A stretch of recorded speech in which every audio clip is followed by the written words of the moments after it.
দিল্লিতে শেখ হাসিনার প্রেস কনফারেন্সে বক্তব্যের বিষয়ে পররাষ্ট্র মন্ত্রণালয় যে বিবৃতি দিয়েছে তার সঙ্গে একমত তথ্য মন্ত্রণালয়। সাংবাদিকদের এক প্রশ্নের জবাবে তথ্যমন্ত্রী জহিরউদ্দিন স্বপন এমনটা জানান। দুপুরে সচিবালয়ে শিকল ভাঙার জুলাই গ্রন্থের মোড়ক উন্মোচন করেন তথ্যমন্ত্রী ও প্রতিমন্ত্রী। এ সময় তথ্য প্রতিমন্ত্রী বলেন, জুলাই যোদ্ধাদের ত্যাগ ও তারেক রহমান গত ১৭ বছর যে নেতৃত্ব দিয়েছেন তার কারণেই আজকের সরকার। এক সময় শেখ হাসিনার বক্তব্যের বিষয়ে পররাষ্ট্র মন্ত্রণালয়ের বিবৃতির বিষয়ে একই প্রতিক্রিয়া জানান মন্ত্রী।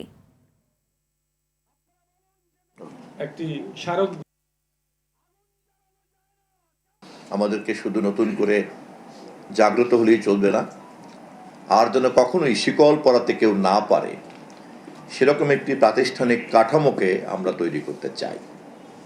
দেশের রাজনৈতিক আন্দোলনের এই লক্ষ্যহীন তৎপরতার বিপরীতে এবারের যে শিকল ভাঙার আন্দোলন, সেই আন্দোলনের সবচেয়ে বড় বৈশিষ্ট্য হচ্ছে যে শিকল ভাঙার পরে আমরা কি করব তা আমাদের নেতা তারেক রহমান ৩১ দফার মাধ্যমে আগেই বলেছেন এবং আমরা সেই লক্ষ্যেই আমরা এগিয়ে চলছি।